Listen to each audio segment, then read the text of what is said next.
Olá, pessoal, mais um Coruja Podcast RJ, comigo, Flávio Ferreira, e hoje em dose dupla, com André Costa. Tô aqui. É isso aí, entrevistando nada mais, nada menos do que Leonardo Leão, um amigo que já esteve aqui conosco, e hoje nós vamos bater um bate-papo sobre o que está acontecendo no nosso Rio de Janeiro, sobre política, sobre 2026. Quero te agradecer mais uma vez por estar sentando aqui, batendo esse papo conosco. É um prazer imenso, muito obrigado. O prazer é todo meu, Flávio, todo mundo aí, o André. Agradecer mais uma vez pela oportunidade, pelo convite. Já estive aqui uma vez, foi bem bacana o papo. E poder estar retornando aqui é sinal que a gente tem as portas abertas aqui. Já agradeço desde já o carinho aí. Vamos embora, vamos trocar essa ideia aí, bater esse papo aí. Então, antes de mais nada, eu vou te fazer uma pergunta. Como você enxerga o cenário político do Rio de Janeiro, do nosso estado hoje? Rapaz, eleição está se aproximando, né? Do ano que vem. E 2026 vai ser um ano que a gente ainda tem algumas dúvidas, né? Do campo da direita, de quais vão ser os representantes que vão aparecer para virem candidatos, tanto ao governo do estado do Rio de Janeiro, quanto à presidência da República, tendo essa questão aí que envolve o presidente Bolsonaro, o ex-presidente Bolsonaro, né? A gente não sabe quem vai ser o sucessor, tanto do governo do estado quanto a nível nacional, mas creio eu que daqui a pouquinho, estrategicamente, né, o pessoal já vai colocando aí na rua quais vão ser os candidatos da direita. E a expectativa é que a direita, a nível nacional, volte a governar esse país, tendo em vista aí que esse desgoverno, a partir das eleições de 2022, tem acabado aí com a vida do brasileiro em todos os âmbitos, no âmbito moral, no âmbito econômico. Então, eu torço muito para que tenha um representante que realmente dê conta do recado, né? E a nível estadual também. A gente vai ter uma disputa vai ser uma disputa muito difícil. Já se apresentou outro candidato ao prefeito do Rio de Janeiro, atual, e é um cara que já está na política tem um tempo, está no seu quarto mandato de prefeito, mas o estado do Rio de Janeiro é muito grande, e aí vamos ver o nome que vai se apresentar, né, para a gente poder tá atento, né, aos nomes Mas que você aparecem. acha que tem. Está faltando o que para dizer? Está faltando algum representante, alguém do cenário da direita mais carismático entrar no sistema? Porque a gente até viu que o Otônio de Paulo, ele, na realidade, ele tentou, ele está até um pouco brigado, está entrando numa linha diferente, caiu para o outro lado, né? Ele pulou o muro. Né? O que você está achando desse cenário? Está faltando alguém? Eu acho que, na verdade, não é nem que esteja faltando alguém. Eu acho que, na verdade, a gente tem um problema bom para resolver. Porque a gente tem vários bons nomes para serem candidatos à presidência da República. A gente tem a própria Michelle Bolsonaro, primeira-dama, citando aqui alguns nomes. Tem o governador de São Paulo, Tarcísio de Freitas. Tem os representantes da família Bolsonaro, os filhos do Bolsonaro, o Eduardo Bolsonaro, Flávio Bolsonaro, enfim. A gente tem bons nomes. O que falta realmente é a direção do maior líder político do Brasil hoje, que mesmo preso de maneira domiciliar, mesmo sem poder se posicionar nas redes sociais, ainda dita as regras do jogo em relação a isso. Então a gente está aguardando a indicação do presidente Bolsonaro. O presidente Valdemar da Costa Neto do PL já falou abertamente sobre isso, que quem indica vai ser o Bolsonaro. O PL vai caminhar com quem o Bolsonaro indicar. Então, eu acho que, na verdade, a gente tem um problema que é um problema bom, sabe? Não é uma ausência de nomes, e sim a escolha ali do presidente Bolsonaro para poder indicar quem de fato vai. Tem o Ratinho Júnior, tem outros possíveis nomes também. Não só aqui do Sudeste, mas de outras regiões também. Vamos aguardar. Como está o discurso hoje? Esse discurso da direita? Porque a gente vê que a esquerda ela tem um discurso que o povo gosta. E o nosso discurso da direita, eu falo nosso, que eu também sou de direita, então eu falo o nosso discurso. Você acha que tem que mudar, tem que ser mais? Porque quando o Bolsonaro ele entrou nessa linha de ser presidente, ele entrou falando a verdade, ele não tendo papa na liga, foi o que conquistou o povo. Sim. E você acha que isso parou? Nós freamos um pouco esse discurso mais firme? Ou você acha que a gente afrouxou um pouquinho esse discurso, com medo? O que você acha que está faltando? É evidente, Flávio, que cada político tem a sua característica, né? Cada pessoa tem a sua característica. O presidente Bolsonaro tem uma formação, tem uma referência militar, né? Então ele tem um jeito de lidar com as coisas, tem um jeito de se comunicar, aquele jeito bem simples, que consegue atingir todas as camadas da sociedade.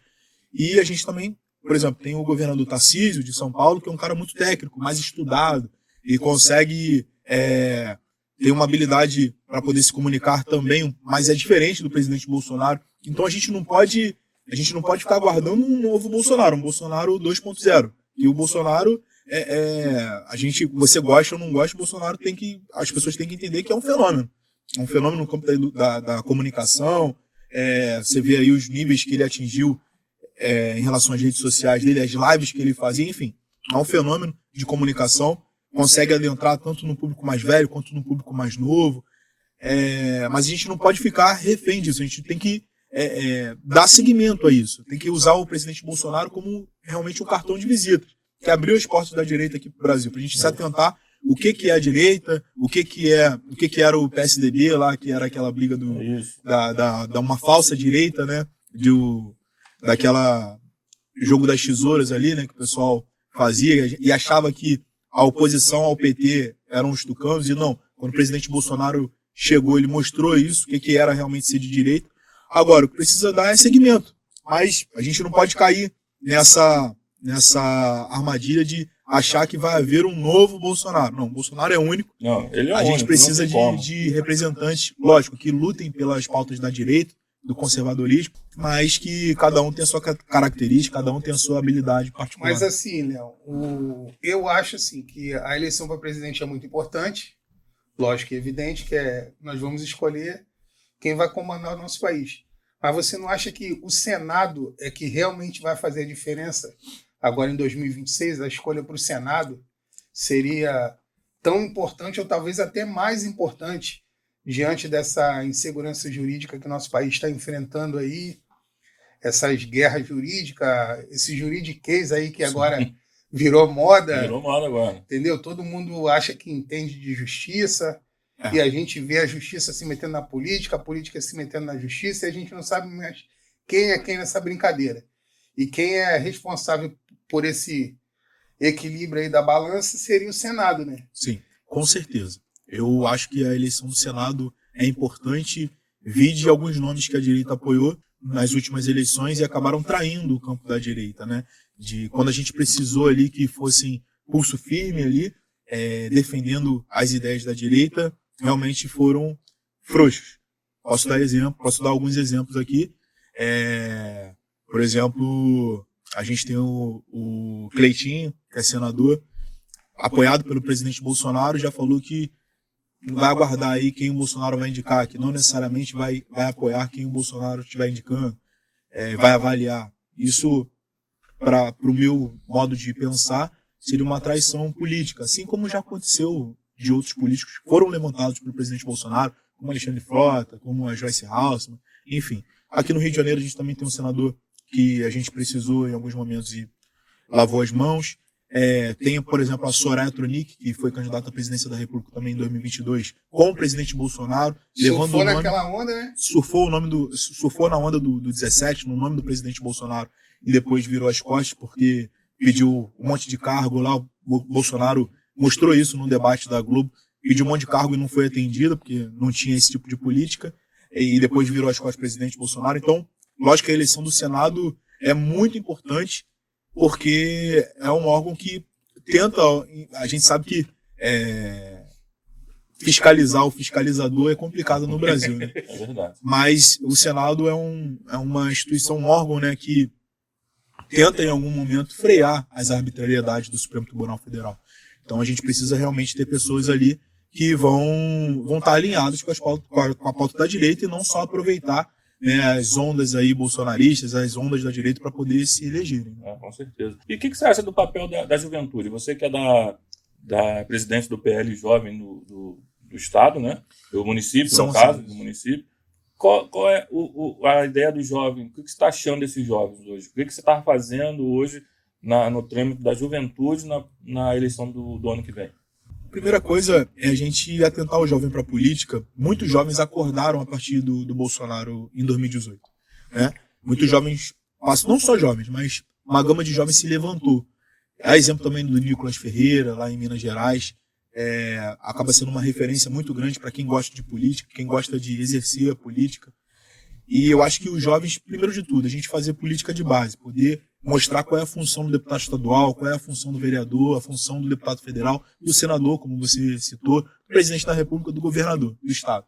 A gente situar isso, porque, como você bem disse, André, acaba que, com alguns acontecimentos recentes do Brasil, acabam desvirtuando, né, a função de cada segmento da política brasileira, do legislativo, do executivo e do judiciário. Então a gente precisa botar os pingos nos is e mostrar para os jovens que estão iniciando uma vida na política o que é de competência de cada lugar. Eu acho que esse é o primeiro passo, porque senão, daqui a pouco, o Supremo está legislando. E aí a juventude que está se atentando para a política agora vai achar que isso é normal. Mas daqui a pouco.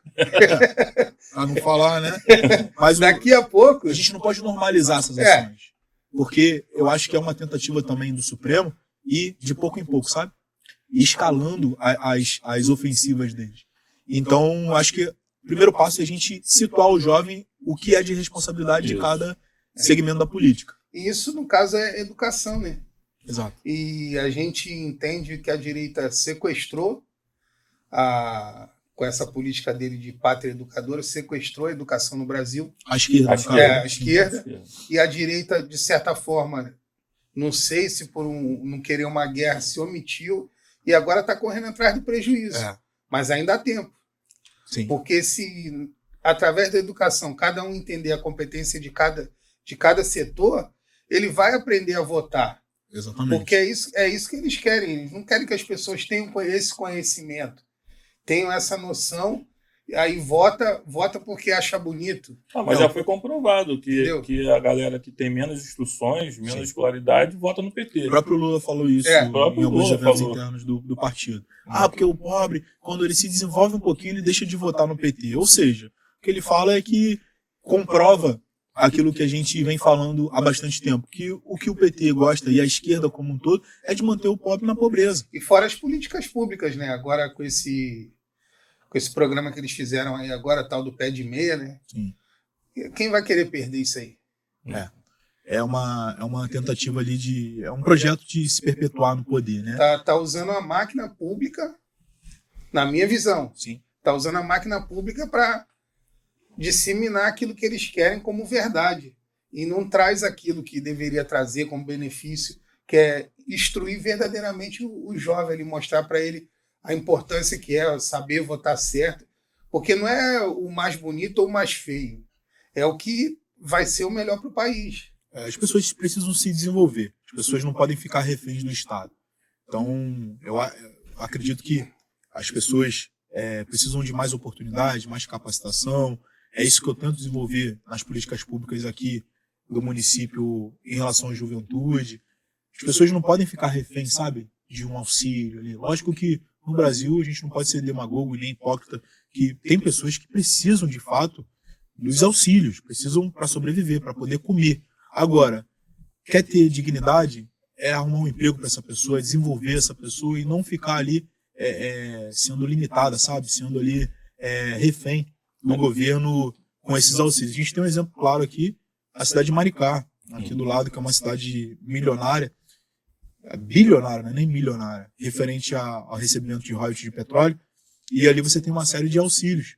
E aí hoje você tem uma dificuldade em Maricá de encontrar algum tipo de mão de obra, alguns tipos de mão de obra, como pedreiro, como eletricista, como pintor, ninguém quer trabalhar, porque o cara fica ali e recebe uma boa quantia em relação aos auxílios. Você tem o cartão social, o Mumbuca, que ele tem, segundo as políticas públicas lá do pessoal de Maricá, do PT de Maricá, que serve para financiar o PT a nível nacional, porque entra muito dinheiro por ali. Você vê ali pessoas ligadas à autarquia do PT sendo nomeadas em Maricá para poder, de fato, servir como um financiamento ali das políticas do PT a nível nacional. Vale falar também que o vice-presidente é o Quacá, que é daqui de Maricá, e ali as pessoas têm o cartão social que teoricamente serviria, como eu estava falando, para poder movimentar ali o comércio local, mas não. As pessoas usam para outras coisas, outros fins. E tem uma série também de problemas relacionados à corrupção nisso. Você tem o cartão agora para pet, para cachorro. Isso. O mambucão. Ou seja, você tem um cachorro, um gato em casa, você ganha uma quantia em dinheiro para poder comprar alimento, comprar ração para os seus cachorros. É mesmo? Você tem o próprio Bolsa, você tem o próprio Bolsa Família. E aí um ponto curioso disso tudo, se você assinar a sua carteira, você perde esse benefício. Então quem que vai querer assinar a carteira se você pode ficar em casa ganhando R$2.000 por mês? Mas não é eles que brigam tanto com a informalidade? Exatamente. Não querem que as pessoas sejam donas do próprio negócio, dona do próprio nariz? Exatamente. O próprio Lula, num debate de 2022, contra o presidente Bolsonaro, ele falou que o MEI não era considerado emprego. Isso. Ou seja, o microempreendedor individual, para eles, não é considerado emprego. E a gente sabe que mais de 70% hoje da classe trabalhadora do Brasil está ligado aos empregos informais. Então, se não fosse os empregos informais, você quer ver uma coisa simples aí? O Lula tentou regulamentar os aplicativos de iFood, lembra? Sim. Não queria que o pessoal ficasse trabalhando de uma maneira mais flexível. Ou seja, na verdade, ele não quer controlar. Na verdade, ele quer taxar esse pessoal. O cara que tem a liberdade hoje, às vezes tem um trabalho de horário comercial e quer fazer uma renda extra, sendo no Uber, sendo nos aplicativos de alimentício, iFood, enfim. Ele quer limitar esse cara, entendeu? Então, não, assim... Mas o que ele conseguiu com isso, eu vou falar por experiência própria. Eu fui motoboy. Antigamente existia, pelo fato de existir vários aplicativos, existia uma concorrência entre eles. Então, eu como motoboy, eu rodava no que pagava mais. Sim. Quando eles foram para cima com essa possível regulamentação, fez com que vários aplicativos saíssem do Brasil. Hoje está limitado só em 2. Ou seja, hoje são 2 marcas que têm um monopólio. Exato. E eles pagam quanto eles querem hoje para o motoboy. Sim. Ou seja, meio que está virando um trabalho escravo, né? Porque não tem concorrência. Sim. Eram 5, hoje só tem 2. E você vê como o Estado, André, o que você está falando é quando o Estado ele vai adentrando para vender para o usuário desse aplicativo, no caso os motoboys, que ele está tentando organizar, na verdade ele está tentando deixar o cara mais limitado. Porque eu vou te dar um exemplo claro, quando a gente tinha só os táxis aqui no Brasil, a gente tinha um monopólio, como você bem disse. E aí você tinha um transporte que não era um transporte de qualidade, era um carro que cheiro de cigarro, é um cara que não cuidava tanto do carro, é um cara que às vezes não fazia a corrida no taxímetro, porque, olha, daqui até daqui até Niterói é tanto, é um preço fixo, indo contra a lei. Então você não tinha, por quê? Você não tinha concorrência. Você tinha um monopólio nesse tipo de serviço. Quando chegou o Uber, quando chegou outros aplicativos também que abriram esse mercado, o táxi ele teve que se modernizar. Teve que se adaptar. Até por isso chegou 99 Táxi, chegou Easy Táxi, enfim, uma série de aplicativos que também englobariam os táxis para estarem aí nessa concorrência. Ou seja, quando você teve mais concorrência, o mercado ganhou. E, na verdade, quem ganhou foi o consumidor final. E os preços baixaram, a qualidade do serviço melhorou. Então, quando você tem uma regulamentação do governo para vender ali que está tentando organizar a situação, de fato ela está tentando voltar com aquele monopólio ali. Ela não tem como hoje tirar o Uber, tirar o 99 do Brasil, mas ela tem como chamar para conversar, vem aqui, eu vou deixar só vocês explorarem aqui essa classe trabalhadora e vai ser nos moldes de vocês e acabou. A gente tem outros exemplos também em relação a isso. As linhas telefônicas, por exemplo. Nos Estados Unidos, você tem uma série de empresas que você pode contratar ou não. Aqui no Brasil a gente tem 5 no máximo. A gente tem, Claro, TIM, Vivo, Oi nem tem mais, né? Não existe mais. Nil. Então nem sabia, tá vendo? Claro, Vivo, TIM, a Nil, enfim. Você tem uma fatia muito pequena para você escolher. Então, por mais que exista uma concorrência mínima ali entre 4, 5 empresas, você também não tem muito para onde correr.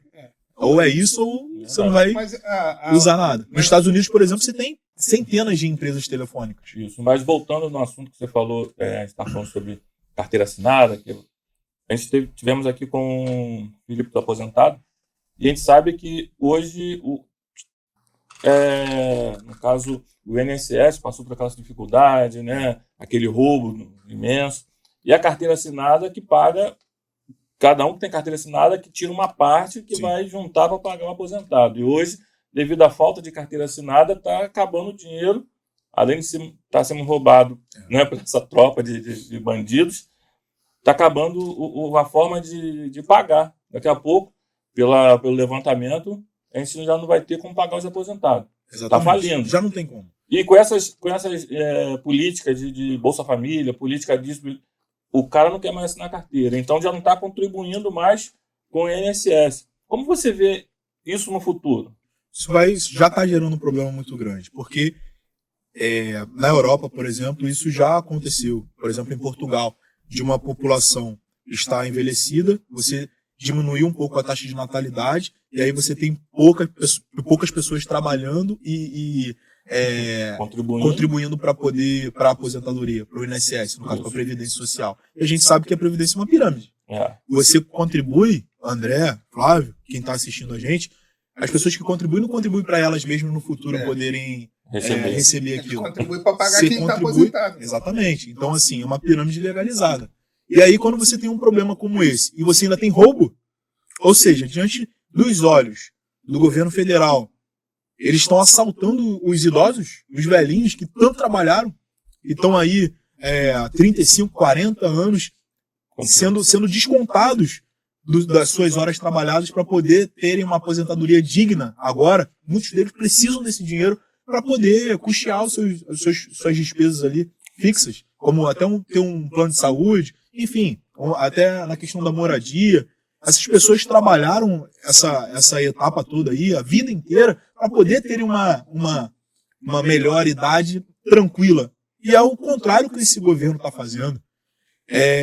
A gente precisa se atentar a isso realmente. Mas eu costumo dizer o seguinte, Flávio, se você não se preocupar em você mesmo construir a sua aposentadoria, colocar na mão do Estado, tem tudo para dar errado. A gente volta naquilo que a gente estava falando anteriormente. Porque se a gente ficar limitado, se a gente ficar ali colocando ali as nossas expectativas da nossa vida na mão do Estado, você tem um Lula que está tocando, cara. Ele não tem nível moral, não tem competência econômica. Mas assim, olhando para esse lado, é uma coisa que às vezes a gente não tem o controle, porque é descontado do nosso contra-cheque lá, entendeu? Então, assim, eu penso que o que deveria existir, na minha opinião, seria menos Estado e mais povo. Exatamente, é isso que eu estou falando. Porque deveria estar na nossa mão, através da educação financeira, nas escolas, para os jovens aprenderem a serem empreendedores e guardar, fazer um pé de meia desde de muito jovem, guardando, conforme nos países mais desenvolvidos aí, para eles aprenderem quando chegar uma certa idade, eu já juntei um dinheiro suficiente, já tenho um dinheiro aplicado, para mim poder deitar e curtir sombra e água fresca. Mas essa política é mais da direita. A esquerda não quer ter essa política de o povo andar com suas próprias pernas. Exatamente. Porque se o povo andar com as suas próprias pernas, acabou para eles. Não precisa da direita. Na direita ela gosta de escravizar o povo com ela. A esquerda. A esquerda gosta de escravizar o povo com ele. A direita não. A direita quer trazer empresas. A direita quer fazer que o empresário venha para o Brasil e deixar o povo trabalhar. Você vê quantas empresas saiu com o governo Lula, saiu do Brasil? Quantas carteiras assinadas foram desassinadas? Devido a essa política deles de querer taxar o empresário. Mas porque não tem segurança mais jurídica, nem financeira mais no Brasil. Aí. Não, com a esquerda acabou. Se você parar para pensar, o que esse governo fez desde que ele assumiu até agora? São 3 anos, já vão inteirar aí, 3 anos. E o que ele fez? Só viajou. Exatamente. Só viagem e reunião, e viagem que sai de um lugar, vai para outro, emenda em milhões de lugares. Emenda um acordo ali, outro ali, mas ninguém vê resultado. E você vê então, esse assunto aqui um declínio que o pessoal que imenso. está assistindo, eles têm ideia, se continuar esse governo de esquerda, seja Lula, seja outra pessoa ali, o que vai acontecer, a gente virar uma Venezuela, vai acabar. Um exemplo claro disso, que a gente tinha o Paulo Guedes e agora tem o Haddad. É o prefeito da história de São Paulo, entendeu? Quando você fala isso, você não precisa falar mais nada. Você tem um cara ali que é renomeado economicamente fora do Brasil. Não, ele diz de que outros países. Coluna não, o Haddad, no caso, ele falou que fez um cursinho de 2 meses de economia. E o que aconteceu ali, o próprio Paulo Guedes falou isso, olha, o Brasil daqui a pouco vai virar a Argentina nos moldes do governo anterior da Argentina, e daqui a pouco vai virar Venezuela. Infelizmente, é o caminho que a gente está tomando, né? A gente, como o Flávio falou, a gente tem várias empresas que estão deixando o país, cara. Você que se coloca na pessoa de um grande empresário estrangeiro. Você vai vir para o Brasil, mesmo que você tem certeza vai vir para o Brasil para poder empreender, você não tem, como você falou, você não tem segurança política, você não tem segurança jurídica, não tem segurança econômica. Poxa, você vai colocar o seu patrimônio, você vai colocar o seu investimento num país que você não tem certeza de nada.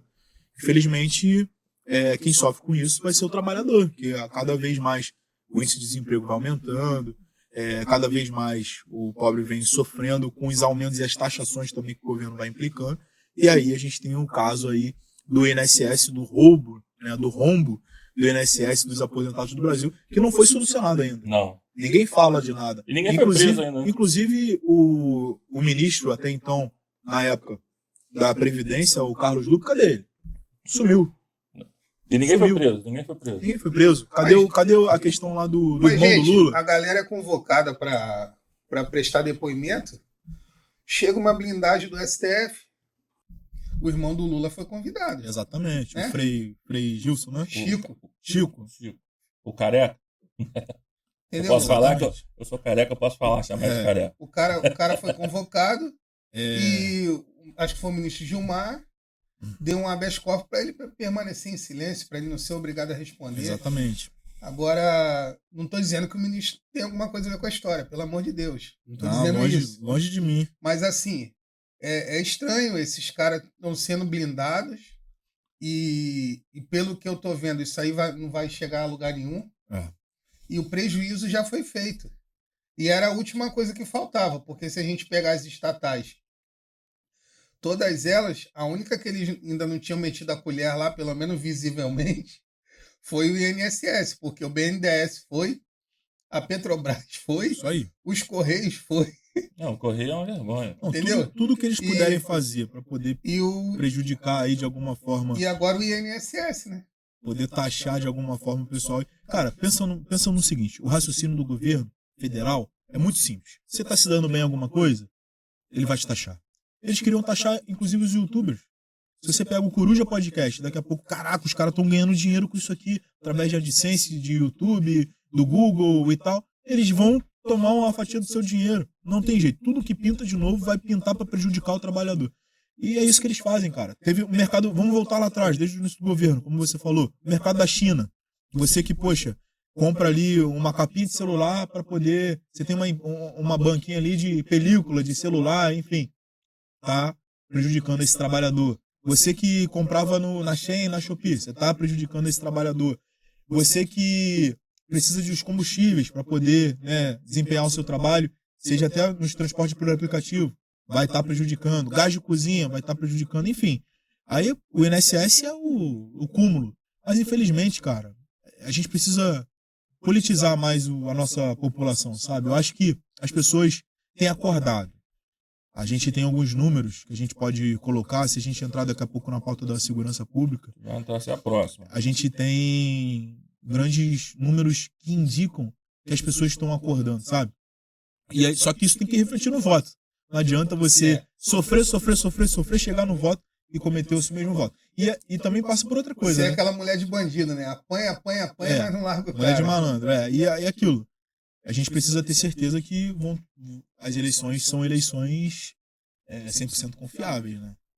A gente passa por isso também. Não adianta a galera lá, todo mundo votar e enquanto a gente tem uma eleição, um processo eleitoral frágil. A gente não pode falar isso. Pode falar não isso. Pode duvidar das maquininhas. Não, o presidente Bolsonaro, em relação a isso, ele foi... o julgamento lá, o processo dele lá já foi anulado em relação a isso. Em relação às suspeitas que levantou até em relação... porque tem ministro do STF que duvidou também, né? Exatamente, Lembra mas disso? sim, Eu lembro. o próprio... Foi o Gilmar, né? Não sei, eu não lembro o nome dele. O que aconteceu também... Mas teve. O que aconteceu também foi que o... Meu xará. O próprio Flávio Dino... Não tem problema.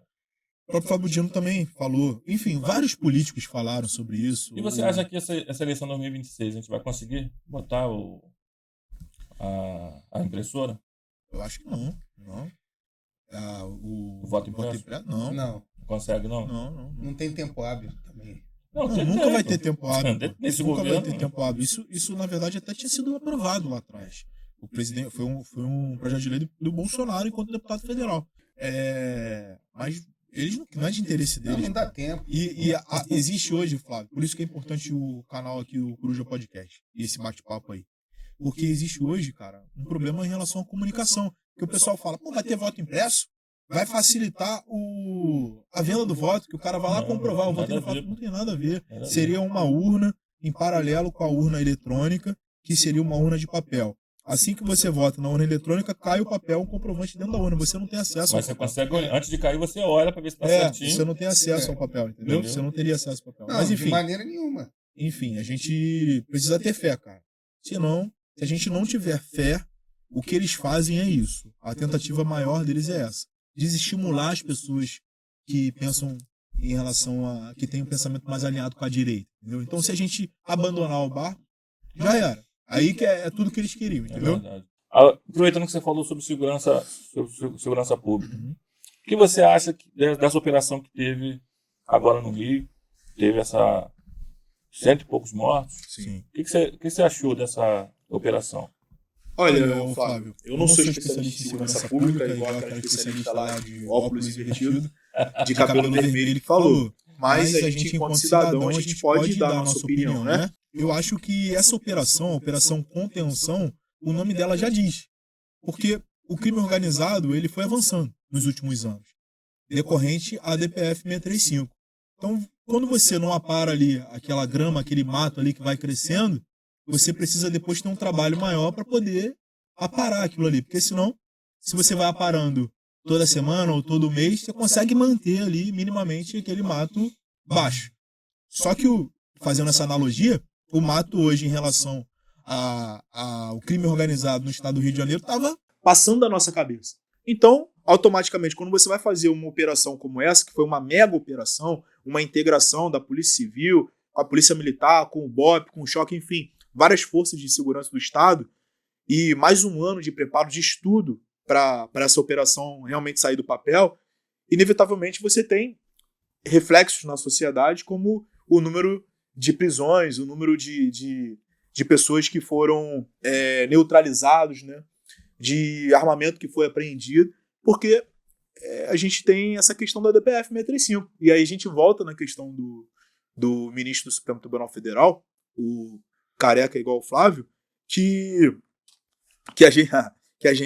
agora ele está tocando a questão da DPF, ele se colocou ali na questão da DPF, porque ele Foi um sorteio. Ele tava na mão do Fachin. Isso. O Molon aqui do Rio. É importante falar sobre isso, que ô Flávio, a gente tende a olhar os problemas só agora para ver o que está acontecendo. Olha, a gente agora teve uma operação, que a operação foi um sucesso, a não ser, infelizmente, os 4 policiais que foram abatidos, né, que foram tombados nessa operação. Tem 4 em estado grave. Né? Tem mais pessoas feridas. Se não fossem esses policiais que colocaram ali a sua vida para poder defender a população de bem, vide as pesquisas que mostram que mais de 87% da população da favela, das comunidades, aprovaram as operações. Então eles não estão representando só o pessoal do asfalto, estão representando o povo de bem das comunidades, da favela, porque a gente sabe que quando tem guerra do tráfico, guerra de facção contra facção, que a polícia não entra ali, as pessoas também estão morrendo, as pessoas inocentes estão morrendo. Teve agora um caso de uma senhora que teve a sua casa invadida e tomou um tiro na cabeça, numa guerra de facção. Teve agora um caso no Salgueiro, que a menina aqui de São Gonçalo, felizmente ali, avançou ali numa barricada ali e foi morta, com 3 ou 4 tiros na cabeça. Então, assim, o crime mata, o crime organizado mata. E a gente precisa voltar lá atrás e entender como que isso foi organizado, como que isso... como eles avançaram. A gente precisa falar do DPF 635. A DPF 635, enquanto muita gente aqui no município de São Gonçalo vai falar, não, que o Capitão Nelson prometeu tirar a barricada. Olha, a gente sabe muito bem que a prerrogativa da polícia, das polícias civis, estadual, É do Estado. Militar. Polícia Militar e Polícia Civil é atribuição do governo do Estado. É lógico que a gente tem um governo estadual alinhado com o prefeito Capitão Nelson. Agora, você vai botar no campo da segurança pública em São Gonçalo. Hoje, o efetivo do segurança presente aumentou. Foi o Capitão Nelson que trouxe. Agora, a gente tem uma questão que a gente agora vai ganhar um segundo batalhão aqui em São Gonçalo. Vai ser o primeiro batalhão. Tem o 7º batalhão, o primeiro batalhão.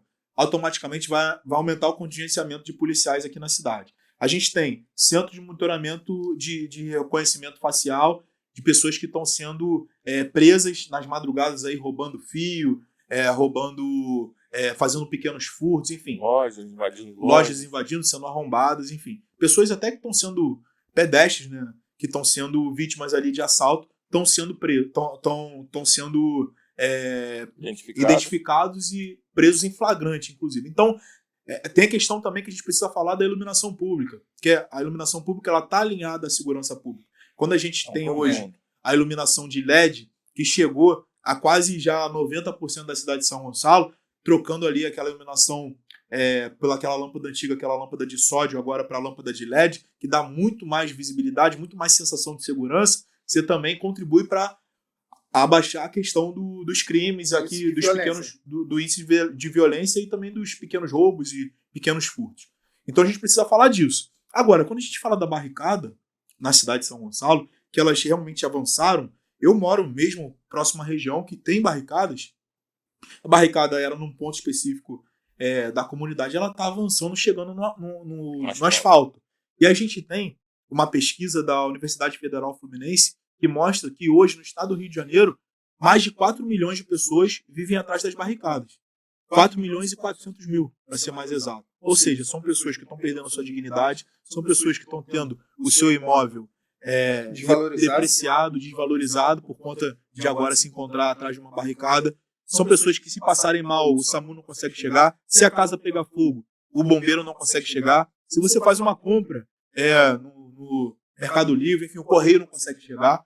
Então essas pessoas têm o seu direito de ir e vir cerceado.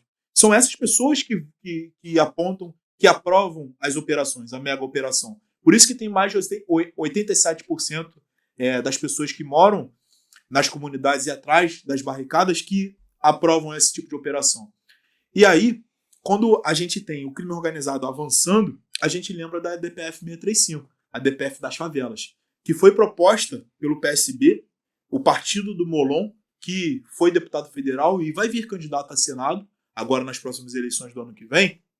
E o Molon, ele levou até o Fachin, ao Supremo Tribunal Federal, e aí a DPF começou a funcionar. Ela tinha um papel para ser desempenhado na pandemia, para poder limitar o acesso das polícias nas operações dentro das comunidades, as incursões dentro das comunidades.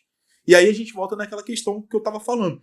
Se o mato você não capina, se você não apara, ele vai crescendo. É a mesma coisa. O crime organizado é a mesma coisa. O crime organizado, nessa mega operação, ele teve um prejuízo de mais de 12 milhões de reais, com mais de 100 armas apreendidas. Se eu não me engano, foram 93 fuzis apreendidos, com mais de toneladas aí de drogas apreendidas. Então teve um prejuízo muito grande para o crime organizado. Se não tem a DPF, você vai fazendo essas incursões e você vai tirando ali o poder de organização. Porque se você não é incomodado, você vai alastrando seu poder, naturalmente. E você vê que essa DPF, eles falaram o quê? Porque tem escola e tem posto de saúde, então não pode ter essa incursão porque vai causar algum problema nessas áreas. Sim. E eles acabaram que eles saíram de algum beco e foram para próximo às escolas, próximo a posto de saúde, para realmente não ter esse problema de invasão. Agora eu pergunto, eles podem ser classificados como terrorismo? O próprio pessoal das comunidades já está classificando. A opinião pública já está classificando. É porque no Brasil, Fábio, o terrorismo é classificado da seguinte forma. Você precisa ter alguns atributos para ser classificado um terrorista. Você precisa matar em prol de religião, você precisa matar em prol de ideologia, ou você precisa atirar a esmo. E hoje, o que o crime organizado muitas vezes faz é tirar a vida de pessoas inocentes. Então você consegue classificar como um grupo terrorista. Você tem pessoas que são mortas. A gente tem uma ação do crime organizado, da facção aqui que comanda aqui o Rio de Janeiro, que quando ela estava sendo ameaçada, ela fechou as vias. Ela prejudicou o direito de ir e vir da sociedade como um todo. Ela levou o caos à sociedade. Ou seja, ela está atingindo pessoas que são inocentes. Então não tem a ver só contra a facção, de uma guerra de facção contra facção ou de facção com as polícias. É uma questão que também atinge o povo de bem, a sociedade como um todo. Então dá sim para classificar como grupo terrorista. Porque na realidade, se classificar, o que o Brasil pode sofrer em relação aos Estados Unidos? Porque os Estados Unidos está esperando ser classificado como terrorismo.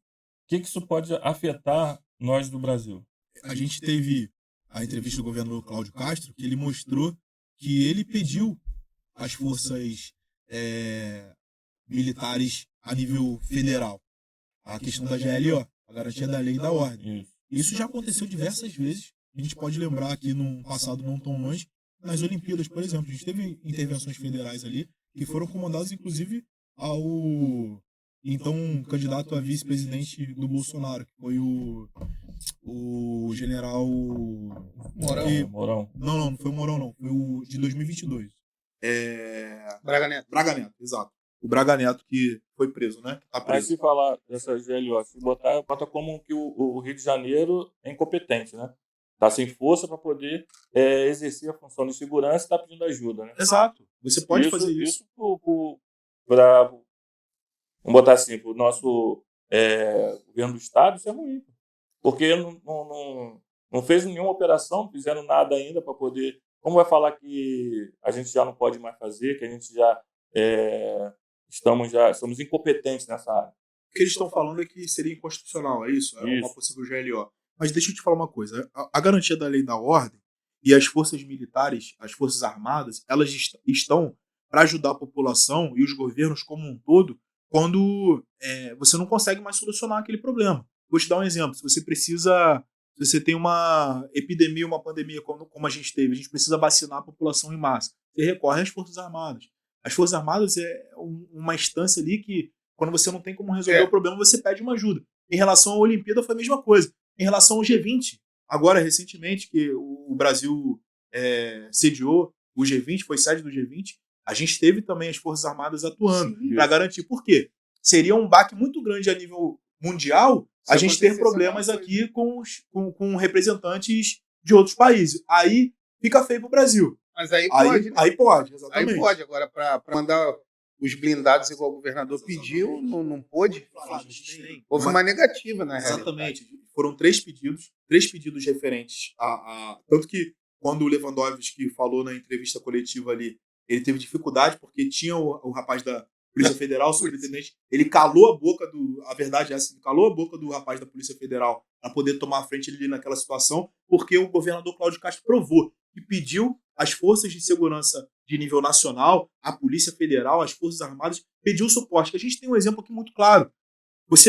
Os blindados do Rio de Janeiro hoje, que são feitos de pneu normal, para fazer incursão dentro da comunidade, tendo em vista ali que eles botam fogo ali e ali constrói ali aquela barricada ali de concreto, você tem uma demora muito grande para a incursão da força policial nas comunidades. Agora, com os blindados das Forças Armadas, de nível federal, que o Lula deveria ajudar aqui o governo do Estado, nesse sentido, a incursão fica muito mais rápida, porque esses blindados não são de pneu. Esses blindados têm uma engenharia parecida com os de tanque de guerra. Então você consegue fazer uma incursão mais rápida. Você consegue passar por esses carros em terrenos que o blindado de pneu ele não conseguiria. Ou seja, você diminui o índice de insucesso de uma operação. Você consegue... E aumenta a segurança. Você aumenta a segurança. Não só do policial. Você aumenta a segurança de quem está... um morador de bem que está dentro de casa. Então eles não estão pensando nisso. Eles estão pensando em fazer política. Estão pensando em ideologia. Então, infelizmente, isso que aconteceu. Como você falou, Flávio, na questão da organização dessa operação, você vê que as polícias eles levaram os criminosos até as matas.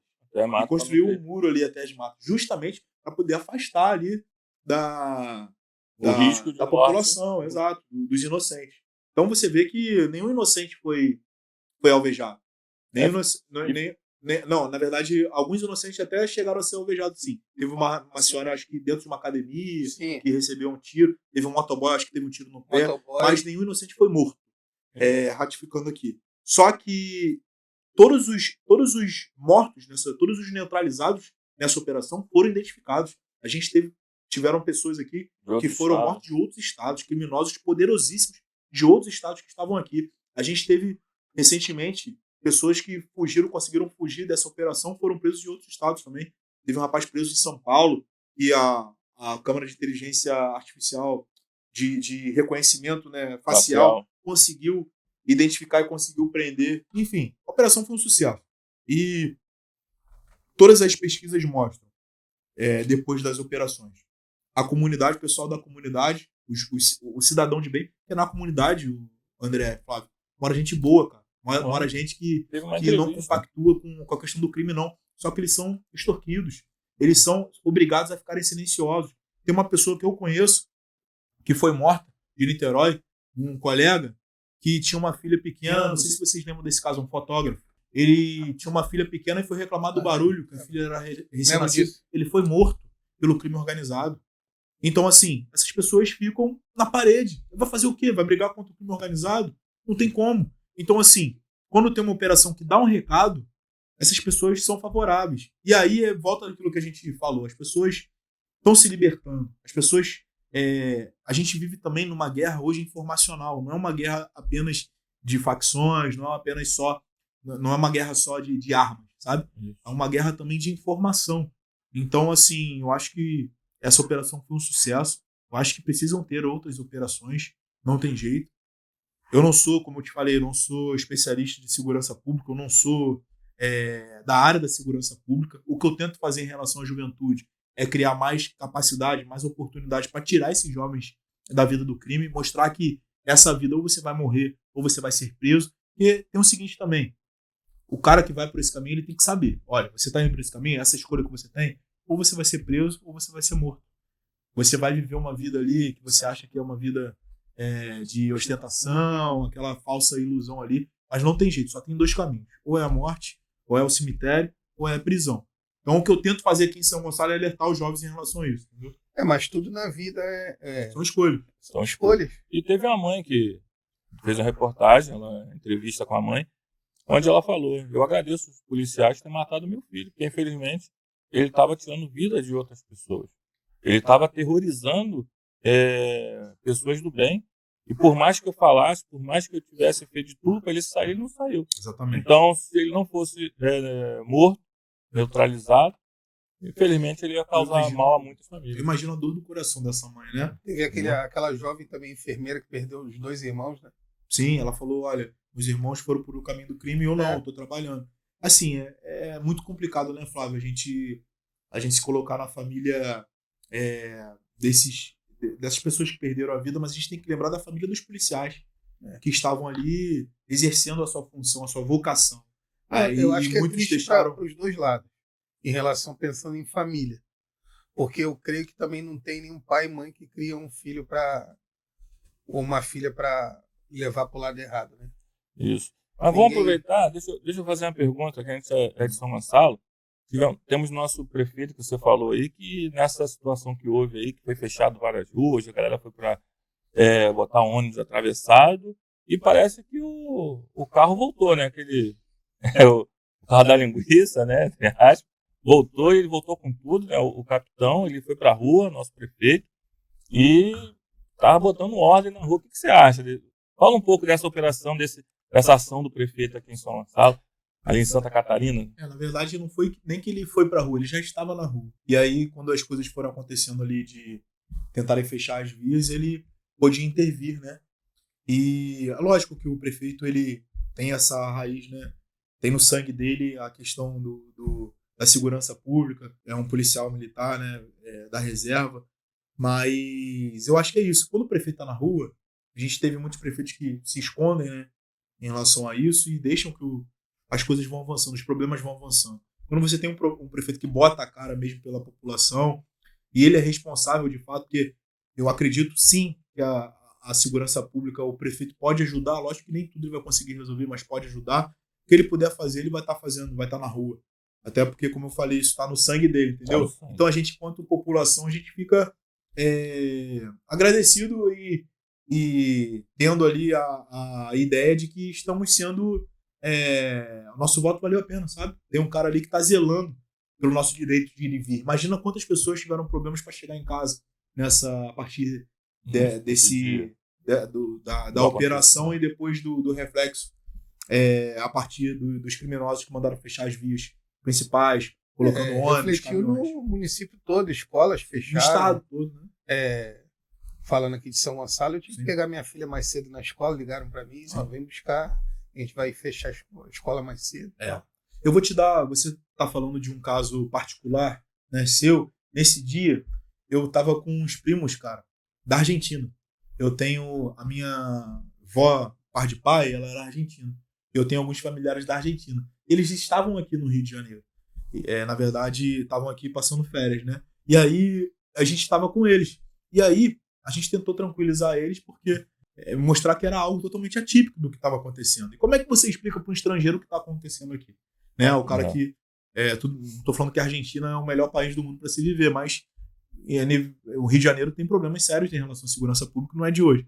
E aí começaram os familiares deles de lá a mandar mensagem aqui, e aí chegou aqui que tem 60 mortes, né? O número de mortes aumentando, o pessoal ficando preocupado. Então, assim, é muito triste o recado que o Brasil, o Rio de Janeiro mostra. Não tem jeito, o Rio de Janeiro é a capital do Brasil em relação a... vitrine, né? É vitrine do Brasil, é o cartão postal do Brasil. É lógico que a gente já foi a sede do governo federal, né? Enquanto capital anteriormente, foi passado para Brasília, mas a gente sabe que o Rio de Janeiro tem essa representatividade, né? Enquanto cartão postal para o mundo. A gente fica triste com isso. Então, a gente tem que, de fato, enaltecer ali a ação do governador Cláudio Castro. Teve coragem, né, de, junto às forças de segurança, estarem realizando essa mega operação. Que, ao meu ver, foi um sucesso. Eu não sei, infelizmente, a morte dos 4 policiais. Porque o país aqui... Na verdade, o Brasil, né, parece que o Rio de Janeiro é aquela vitrine, né? A galera sempre vê. E essa operação que teve, voltando à operação, foi numa área da Penha, né? Você acha, como a região do Alemão, sendo ali uma área que tem mais pessoas com mais condições financeiras, você acha que essa operação consegue ser feita numa localidade dessa? Com a galera com mais posse? Consegue, cara. Consegue. Cabe à organização das forças de segurança. Se essa operação ficou há 1 ano para poder acontecer, é sinal que eles estudaram bem o que estavam fazendo, o que iriam fazer, né, para tirar do papel. Então, assim, é um retrato que a polícia militar consegue adentrar, as forças de segurança, não só militar, civil, enfim, consegue adentrar em qualquer lugar do Rio de Janeiro. Eles conseguem entrar, tendo inteligência, tendo organização e tendo efetivo, né? Se a gente tiver a ajuda, então, do governo federal, fica muito mais fácil. A força de segurança consegue entrar em qualquer lugar do mundo. Se consegue entrar nas favelas aqui, as comunidades do Rio de Janeiro, que estão usando armas de guerra, a gente viu drones ali com bombas, e parecido com o que a gente vê lá na guerra da Ucrânia e da Rússia. Então quer dizer que a nossa polícia está preparada assim. E aí cai por terra um argumento da esquerda, e diz que a polícia tem que acabar, que a polícia militar tem que acabar, que são despreparados, que não tem o seu preparo. Tá aí o exemplo. A gente tem um baque de mais de 12 milhões das facções do crime organizado, com quase 100 fuzis apreendidos, com mais de 100 mortos neutralizados e muitas pessoas também presos. Então, assim, é sinal que as nossas polícias são sim preparadas. Então cai por terra mais um argumento da esquerda. É verdade. Mas voltando para São Gonçalo, eu estou muito chateado, eu não sei se só eu ou vocês também que andam em São Gonçalo, nós estamos vendo muito buraco em São Gonçalo, muita pista que foi feita nova, asfalto novo, tapete, e hoje com muito buraco da SEDAI. Por que você acha que a SEDAI hoje começou a furar a cidade toda depois de um asfalto? Será que não podia ter feito um planejamento antes de fazer essa... Eu vejo que é um dinheiro nosso, né, que veio sendo jogado fora. Você vê ali no Paraíso, está sendo rasgado tudo de novo. Não, Flávio, mas assim, Águas do Rio, no caso, né? Não é mais Água do Rio. Essa empresa aí. Eu não sei o que eles têm na cabeça, que não é só em São Gonçalo, não, cara. Eu trabalhei em Niterói, vi o trabalho do prefeito lá, tem coisa que eu não concordo, mas não dá para dizer que o cara não fez uma boa estrutura lá também em alguns lugares, não em todos, mas em alguns foi feito. E é igualmente.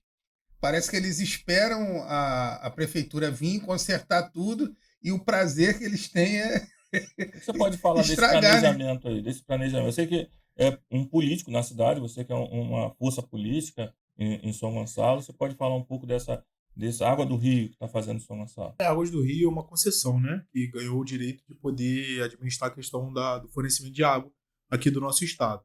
Vale a pena lembrar que ela não é do governo, né? Ela não é do governo do estado. Porém, é uma concessão. Ela precisa ser fiscalizada, né? O funcionamento dela. E, de fato, faltou ali integração nessas intervenções. Porque se a gente teve agora, recentemente, São Gonçalo ganhou aí um banho de asfalto, muitas vias que foram contempladas, né, com as obras, e a gente não se aproveitou para poder fazer os reparos necessários em relação à água. Eu não sei o que aconteceu, não sei se foi uma questão de orçamento que não tinham na época e passaram até agora, porque tem muitos lugares em São Gonçalo que ainda não tem hidrômetro. Não. E aí eles, para poderem fornecer de fato o serviço deles, eles precisam colocar o hidrômetro. E aí eles estão rasgando as ruas. Só que ele não rasga a rua e repara do jeito que estava. Ele, infelizmente, eu já tive problemas em relação a isso, na região onde eu moro, e infelizmente deixam ali buraco há 2 semanas, 3 semanas. E aí pessoas sofrem acidentes, carros que eles botam terra, carro vai derrapar, poeira que sobe e atrapalha a casa do morador. Enfim, você teve um governo aqui do município em parceria com o governo estadual para poder colocar a questão do asfalto em grandes regiões, por exemplo, aqui na Avenida Maricá, aqui na antiga Avenida Maricá, agora Humberto de Alencar, Castelo Branco, e não só aqui, mas em várias regiões da nossa cidade, e agora a gente tem a Águas do Rio fazendo essa ação. Então, assim, acho que faltou integração, sabe? Entre alguns órgãos para poder fazer esse tipo de trabalho. Agora, já está feito. O asfalto já foi colocado, né, um tempo atrás. Agora, não tem jeito, eles precisam fazer. Agora, já que vai fazer, depois zela pelo aquele buraco que foi aberto. Né? Eu acho que faltou inteligência, porque assim, vamos ser sinceros aqui. Se eu sei que na minha rua vai passar um serviço de asfaltamento ali, vão renovar o asfalto, eles vão arrancar tudo. Era até uma forma deles economizarem, vir junto com a prefeitura, fazer uma parceria. Nesse meio tempo já jogar todo encanamento novo. Exatamente. Para quando a prefeitura vir com asfalto, ficar tudo nivelado. Mas não, eles esperam a prefeitura jogar o asfalto ali para vir depois cortar.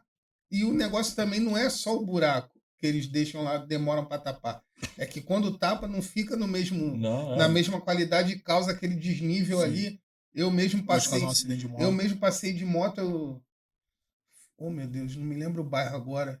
O asfalto bonitinho, deu aquela batida, eu falei, meu Deus do céu. Agora, falar em obra de São Gonçalo, estamos com 2 inaugurações aí, que é a Praia das Pedrinhas e a Cidade Olímpica, né? Parque RJ. Parque RJ. Você pode falar um pouco dessas 2 obras que eu creio que vai bombar, né? Praia das Pedrinhas é um cartão postal, né, da cidade de São Gonçalo. A gente tem ali vários bares ali, né, vários restaurantes ali. Então, esse foi um investimento de um deputado da direita, que o deputado da esquerda estava querendo abraçar, né? Foi a partir de emenda do deputado Altinil e também do deputado Carlos Jordi. E aí tem um deputado aí que do PT, né, que tentou ser o pai dessa criança aí, porque é aquilo, né? Ninguém tem filho feio, né? Só tem filho bonito. Mas assim, tentou ali enganar a população, mas rapidamente foi desmentido. Mas eu acho que vai ficar bem bonito, cara. Aquela orla ali, né? O cartão postal da cidade de São Gonçalo. E é um ponto ali, acaba sendo um ponto turístico também da nossa cidade, né? As famílias vão para lá para poder ter um momento ali de lazer. Acho que vai ficar bem bonito, tô bem animado, a expectativa tá alta em relação a isso e também em relação ao Parque RJ, que já tá aí com mais de 80% da sua obra concluída. Tem agora, eu acho que a inauguração vai ser agora no mês de dezembro. Se eu não me engano, estão preparando até para passagem de ano, ter uma passagem de ano lá, de Réveillon, de Tá ano bom. novo. Eu acho que ali vai ser bem bacana, cara. É um momento, uma área de lazer ali que o Gonçalense estava precisando. Pista de skate, quadras poliesportivas, espaços para espetáculos, para shows, para apresentações. Eu acho que aquele espaço ali da praia do antigo piscinão, né, de São Gonçalo, que ficou fechado mais de 15 anos, ganhando uma nova forma, vai ser de grande valia ali para a nossa população. E a gente tem que enaltecer o trabalho do secretário da cidade, deputado estadual Douglas Ruas, né? Que é o cara que conseguiu aí lutar por essa obra ali, para essa obra poder ser tirada do papel, né? Porque é uma área gigante que infelizmente estava abandonada. Então, quando a gente dá utilidade a uma área como essa, nobre na cidade de São Gonçalo, que é próxima à BR-101, é de grande valia. Então, tem que destacar aí o trabalho do Douglas Ruas e toda a equipe da Secretaria das Cidades. Eu quero aproveitar e fazer um convite para o Douglas, algum secretário, alguém da prefeitura, o próprio prefeito, tá? Se quiser vir aqui, bater um papo, falar um pouco das obras de São Gonçalo, falar um pouquinho dos benefícios que São Gonçalo está tendo com essas obras maravilhosas vindo do Estado, vindo aqui para o município. As portas estão abertas, entre em contato conosco aí através desse QR Code, do nosso WhatsApp, que é 21988304608, que vai ser um prazer ter vocês aqui na mesa batendo um papo, pode ser secretário de obra, qualquer pessoa daí da prefeitura querendo bater um papo, tá? Tá convidado desde já para vir aqui e conversar com a gente. E não só eles, né? Mas você, empresário também, que quer anunciar, ter sua marca aqui para nós divulgarmos, você será muito bem-vindo aqui também através desse contato aí, pode entrar em contato com a gente. Nós estamos aqui à disposição de vocês. Nós não somos remunerados aqui. A gente faz isso aqui por amor e porque queremos levar informação de qualidade. Isso é muito importante. E verdadeira para o povo de São Gonçalo. Então, Coruja Podcast RJ é 100% gonçalense. Isso é muito importante, cara, porque, como a gente estava falando, a gente tem uma guerra informacional. Então, a gente precisa de mais veículos de comunicação.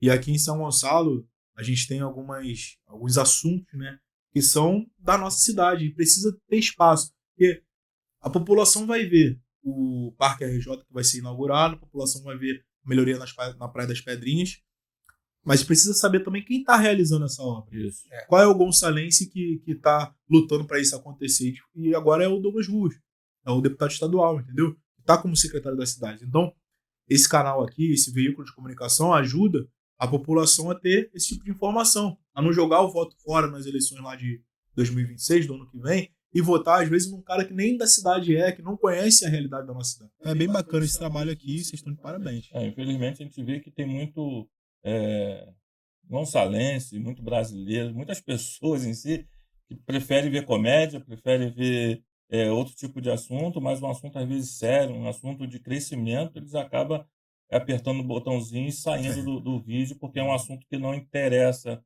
entre aspas.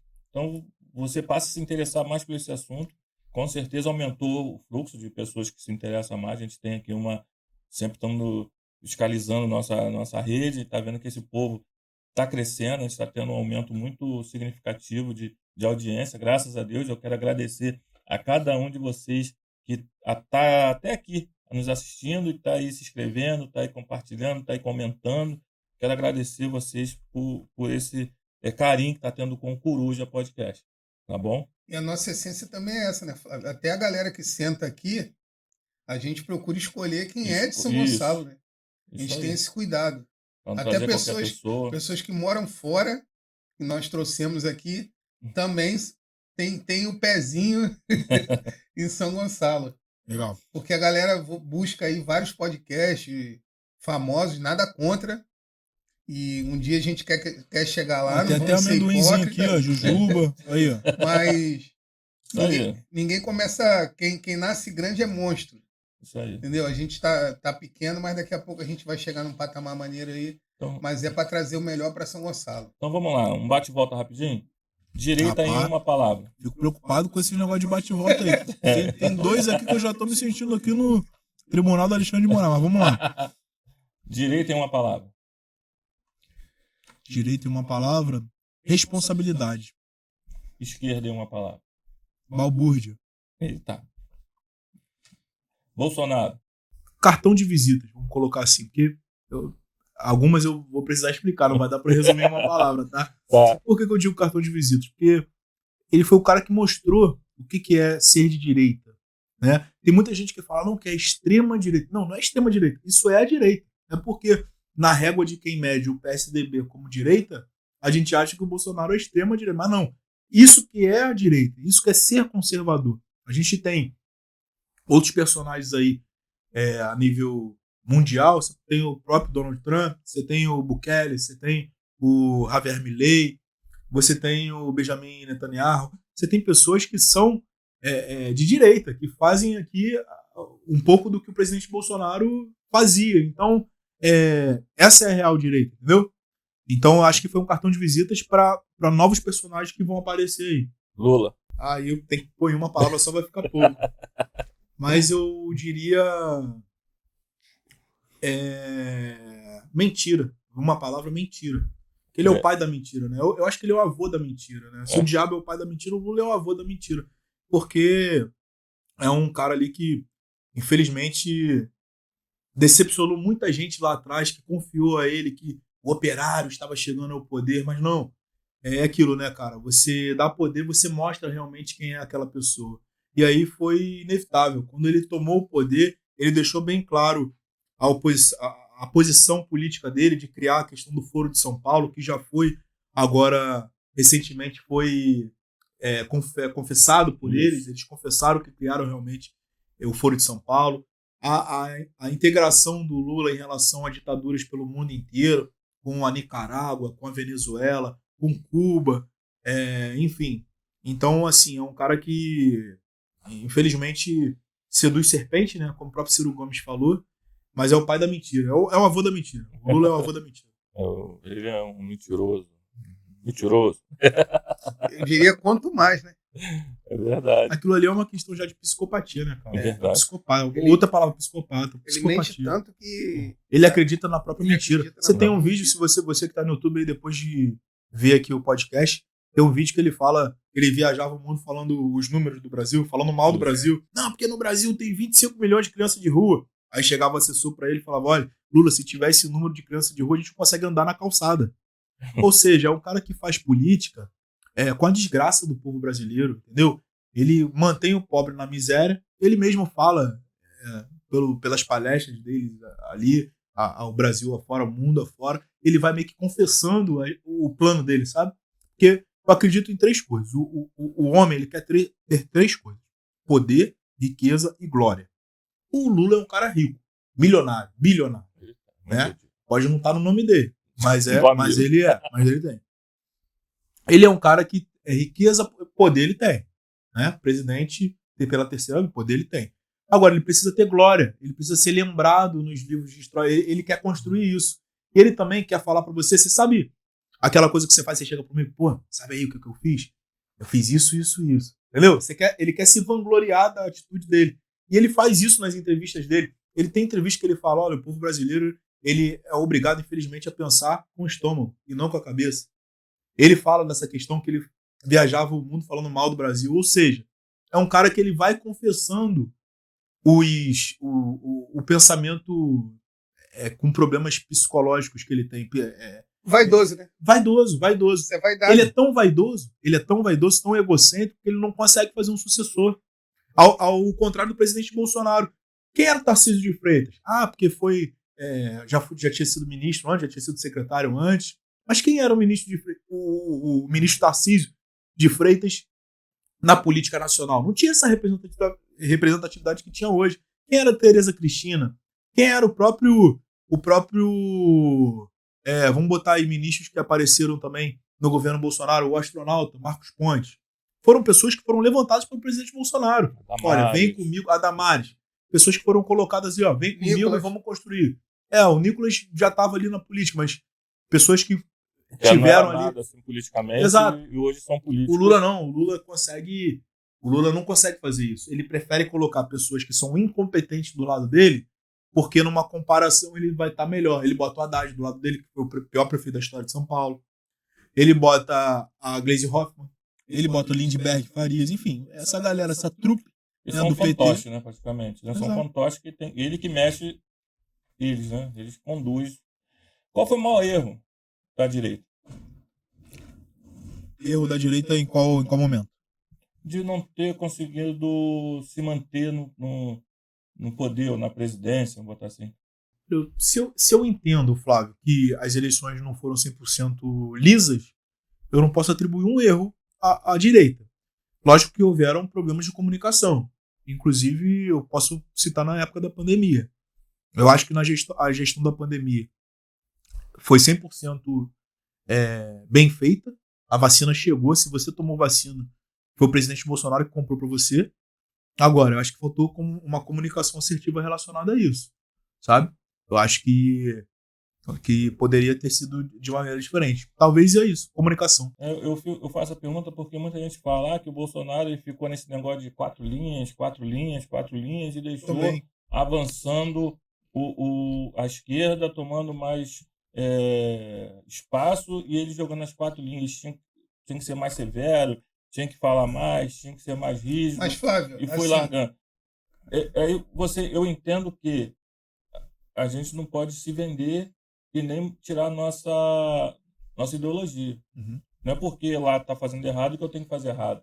Não é porque lá eles mentem que eu tenho que mentir. Como você falou, eu não creio que teve erro. Eu creio que a gente estava trabalhando o certo. Né? Você concorda comigo, André? não, assim, não é que eu discorde de você, mas eu me lembro bem de uma fala do próprio presidente. Que ele falou assim, dependendo da narrativa que a gente usar...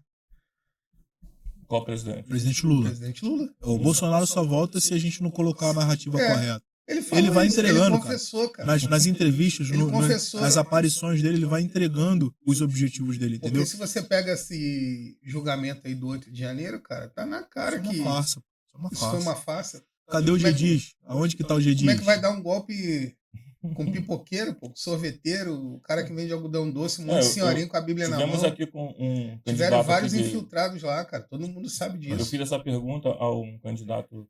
E o Bolsonaro é líder em outro país. Que veio aqui no podcast, né? Tivemos um vereador no município, tentou se reeleger, mas não conseguiu. Ele veio aqui, sentou e falou do 8 de janeiro que Bolsonaro realmente é o culpado, que deveria estar atrás das grades já, etc. Mas foi o que eu falei para ele. Eu falei, filhão, Bolsonaro passou o exército, passou todo o poder pro pessoal do Lula. Já não quis entregar a faixa e foi embora. É um direito dele. É um direito. E não fez mais nada. Simplesmente pessoas com Bíblia, pessoas chateadas, pessoa da direita que foi lá se manifestar. Infelizmente se infiltrou pessoas, né, de má índole ali, já combinado já para destruir tudo que destruiu antes do pessoal que estava lá. Cadê as imagens realmente do Ministério da Justiça? Que Entendeu? até hoje sumiram. Só tem a do GD servindo água pro pessoal e orientando ali. Tinha um fotógrafo que já estava posicionado para poder pegar o melhor ângulo ali. E você tem uma teoria, você tem duas teorias. Teoria da vidraça quebrada. Você tem uma vidraça quebrada ali, a outra pessoa vai tacar uma pedra e vai quebrar também. Então, quando você tem uma pessoa adentrando ali, é um efeito manada. É uma outra teoria que eu ia falar. Você tem uma pessoa ali entrando ali, você tem vários vídeos das pessoas tentando controlar aquelas pessoas. Não vai! E tal. Você tem a tal da... E a minuta? Não, e você tem aquela menina que tava lá, que a missão dada, missão cumprida, cadê ela? Sumiu. Cadê ela? E você tem agora o missão dada, missão cumprida, que foi falado pro Alexandre de Moraes, quando o Lula estava sendo diplomado ali. Enfim, você tem uma gama de absurdos que não podem ser esquecidos, né? Então é importante também, mais uma vez, a gente destacar isso aqui. O presidente Bolsonaro está sendo cerceado de falar. Ele está... Não, vandalismo houve, cara. Isso aí é... Depredação de patrimônio público. Aí agora, isso aí... Conforme a esquerda já fez em várias situações. Mas isso aí não é para 14 anos de prisão, não é para 15 anos de prisão. A moça que escreveu de batom perdeu o mané, que saiu ali com 3 minutos ali de água e sabão ali. Essa pessoa não pode ser enquadrada com 15, 14 anos de prisão. Ela tem que ser enquadrada assim por depredação de patrimônio público, mas não por ato terrorista. Atentado a democrático de direito. Então, assim, a gente precisa, de vez em quando, tá posicionando em relação a isso para fazer com que a sociedade não esqueça que o presidente Bolsonaro tentaram matar ele lá atrás. entendeu? Tentaram fazer com que ele não chegasse no poder. Ele chegou ao poder, acredito, por um milagre de Deus ali, que sobreviveu àquela facada. E agora, o que estão tentando fazer é realmente cercear, né, qualquer direito político do presidente Bolsonaro. Não só a elegibilidade não foi suficiente para eles, mas agora ele não pode sair de casa, ele não pode dar entrevistas, ele não pode usar redes sociais, ou seja, Bolsonaro é um calo no pé de muita gente do sistema que está aí, mas eu tenho fé que vão aparecer outras pessoas, que esse processo pode ser revertido. Você acha que ele vai ser preso? Olha, cara, eu não tenho bola de cristal, mas eu acho que não desconfio de mais nada, sabe?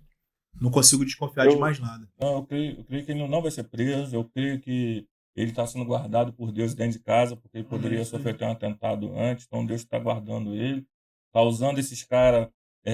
Eu sou cristão, eu creio que Deus está fazendo a obra dele e está usando até essas pessoas que está pensando que está fazendo mal, mas está fazendo bem. Se você falar... E quanto mais bate, é igual pão, né? Massa de pão. Massa de pão. Quanto mais bate, mais ele cresce.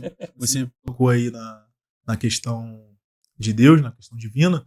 Se a gente lembrar da história de Zé do Egito, é por aí, né? Isso aí. Ele foi preso, foi escorraçado, foi vendido, foi traído e depois virou governador do Egito. Então, assim, e deu de comer para os seus irmãos. Então, a gente tem que ter fé. A gente que tem uma vida que tem base na palavra de Deus, a gente precisa ter fé que o mal não vai vencer o bem. O mal nunca venceu o bem.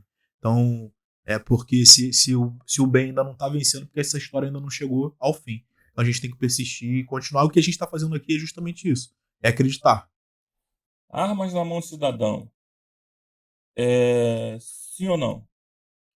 Tem que ser qualificado para isso, acredito eu. Tem que ser bem treinado, tem que ser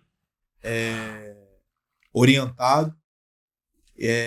Mas acredito que tem que ter sim. Né? Eu acho que os números mostram, né, que em países, em regiões que a população está armada, os números, os índices, né, de problemas relacionados à violência, eles diminuem. Então, acredito sim que tem que ter, mas tem que ter um condicionado, né, a um processo ali de qualificação dessas pessoas para utilizarem armas. Igreja e política devem andar juntos? Olha, esse é um tema muito polêmico, né? Muito sensível, Flávio, porque por muito tempo era um baque, né? Conversar sobre religião, conversar sobre política, aquela coisa de política e religião não se discute. Eu acho que isso caiu por terra. Eu acho que acaba que as coisas estão intrínsecas umas na outra. Tendo em vista que a esquerda, o PT, o PSOL, os partidos de esquerda, eles falam a todo momento que querem atacar a base da família, que é uma questão instituída por Deus. A família é a instituição sagrada, é a instituição que é a base de tudo, né? Então, assim, é o alicerce, né, ali da sua vida. Então, quando eles tentam atingir as crianças, a inocência das crianças, quando eles tentam, inclusive até deturpar a fé das outras pessoas, você vê ali em paradas LGBTs, paradas ali de movimento feminista, eles utilizam o crucifixo, enfim, tentam ali, de alguma maneira, banalizar, né, alguns artigos religiosos. Então, acredito que uma coisa está intrínseca na outra, uma coisa está dentro da outra. Então, a gente não consegue desassociar mais política de religião. Ainda mais depois do carnaval que teve, né? Nunca mais o Rio de Janeiro foi o mesmo.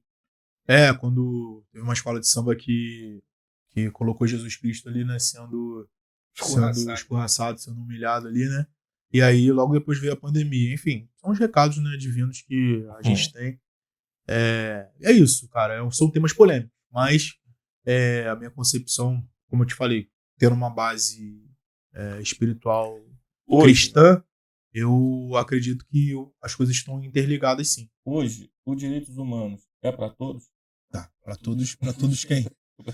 Para todos não é nada, cara. Direitos humanos ou direito dos manos? Tem direitos humanos, infelizmente, no Brasil aí, cara. Teve, em relação a essa mega operação que ocorreu, a representante lá dos direitos humanos já apareceu do lado da ministra Aniele Franco, de personagens totalmente ligados à esquerda.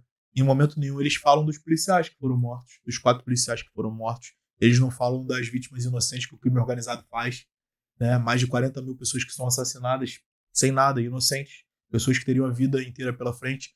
Cadê os direitos humanos para falar da menina de 28 anos que foi assassinada na linha amarela com tiro na cabeça? Cadê os direitos humanos aqui no Salgueiro, quando a moça foi assassinada com 3 ou 4 tiros na cabeça, ali por ter ultrapassado uma barricada? Eles não aparecem. Então, assim, direitos humanos não tem credibilidade nenhuma, infelizmente, né? Eu gostaria, de fato, que os direitos humanos fosse um órgão sério, um órgão competente, mas eles estão a serviço de uma pauta, a serviço de uma agenda, a serviço de uma ideologia e estão longe de representar a sociedade como um todo, as pessoas que realmente precisam. São só o pessoal de interesse deles lá, da esquerda, e passar a mão na cabeça de criminosos. Imprensa. A imprensa precisa ser livre, né, Flávio? É um indicativo de uma democracia. Quando você tem canais, veículos de imprensa que infelizmente estão sendo cerceados de poder falar, quando você tem canais de imprensa que infelizmente você tem hoje a Rede Globo, que não é de hoje, né, mas voltou isso a acontecer no governo do PT, que é a maior anunciadora do governo, o governo federal, a maior anunciadora da Rede Globo. Ou seja, existe um consórcio, melhor dizendo, ali, entre eles. E, ao meu ver, isso aí já é um sinal de uma ditadura. E quando você tem um sinal de uma ditadura, você não tem meia ditadura. Existe uma ditadura em curso. Então, não pense vocês que para ser instituída uma ditadura, aqui, um regime ditatorial no Brasil, vai descer um tanque de guerra de Cuba, um disco voador, vão chegar aviões chineses. Não, isso são os poucos, né? Vão tomando ali. E a imprensa é o que forma a opinião das pessoas, né? Verdade. Você vê que o Jornal Nacional, ele sempre foi quem gerou a opinião das pessoas. As pessoas chegam em casa, ligam no Canal 4. Agora a gente tem as redes sociais, a gente tem os influenciadores, a gente tem os canais independentes como vocês. E o que eles tentam fazer é o controle social da mídia, né? É justamente limitar a atividade da imprensa. Eu tenho mais 2 perguntas. Falo pra caramba, né? Não, tem mais 2 perguntas. Influenciadores. Hoje, no nosso Rio de Janeiro, no nosso Brasil, nós temos alguns influenciadores que estão influenciando negativamente os jovens, igual são pessoas do crime que está embutido como influenciador. O que você pode falar sobre influenciadores, botar assim, gerenciado pelo crime? Flávio, esse é um tema também muito sensível. E a gente tem, infelizmente, no Brasil, uma falta de boas referências para a nossa juventude, né? A gente tem pessoas ali que colocam jovens para serem viciados no jogo do Tigrinho, por exemplo. E aí o jovem é levado a achar que aquilo ali é um plano de carreira para ele, um plano de vida para ele, de maneira econômica, como você falou, que o jovem precisa ser mais instruído no campo do empreendedorismo e da educação financeira. E aí a gente tem pessoas que ganham muito dinheiro para poder levar os jovens a jogarem no Tigrinho. A gente tem influenciadores que tem uma empresa, o Flávio, a Mind. Não sei se você lembra que teve uma jovem que foi infelizmente tirou sua própria vida a partir de uma fake news que um veículo desse aí de comunicação, de influenciadores, a Choquei, não sei se você lembra desse caso, que envolvia a questão do Whindersson Nunes. Essas empresas, elas são mantidas pelo governo federal. Elas servem para fazer campanha. Algumas páginas que não são de política, são de, por exemplo, de receitas culinárias, são de jogos, e aí do nada coloca alguma coisa ali de política, entendeu? Então, assim, de fato, a gente precisa se atentar para isso, porque o crime organizado, ele tem formado, ele é organizado de fato, ele tem formado várias pessoas na sociedade, em várias vertentes da sociedade. A gente teve agora, recentemente, um deputado estadual que estava envolvido com crime organizado. Ou seja, ela consegue estar na política, ela consegue estar no judiciário, formando, inclusive, advogados. O crime organizado, ela paga faculdade de advogados, isso não é balela, isso é real. Teve uma prova da polícia militar, que não sei se você lembra, que teve um problema relacionado a gabaritos de provas que foram vazados anteriormente de provas. Você pegou ali pessoas que eram ligadas ao crime organizado tentando incorporar na polícia militar. Enfim, o crime organizado, de fato, ele tenta estar na sociedade como um todo. Então, os influenciadores não vão ser diferentes. E quando você fala de influenciadores de crime organizado, você precisa falar da narcocultura. Isso, é importante. Que é isso que eles estão fazendo. Infelizmente, tem alguns MCs, tem alguns influenciadores que servem de publicidade para o crime organizado. E aí, se você pegar na história do nazismo, a história de Hitler, ele fez publicidade. Ele trabalhou a questão da comunicação. E o que o crime organizado faz agora é o mesmo. Só que utilizando esse tipo de influenciadores, que atingem ali milhões de jovens. Como, por exemplo, o Uruan, como, por exemplo, outros MCs aí. Então, assim, a gente precisa tentar e precisa passar para os nossos jovens o que, de fato, é uma boa referência para eles ou não. Entende? Então, o crime organizado não faz nada assim desapercebido. Vamos ver o que acontece. Não, é tudo pensado, tudo pensado. Quando você tem pessoas ali que fazem alguns tipos de música ali para poder agradar os jovens tendo essa vida do crime e tal, o Oruan, ele mora numa mansão de 20 e poucos milhões de reais. Ele não vive a vida do favelado, o que o favelado sente na pele. Entendeu? Então, a primeira oportunidade que ele teve, ele saiu fora. Entendeu? Então, sendo filho de quem é. Então, assim,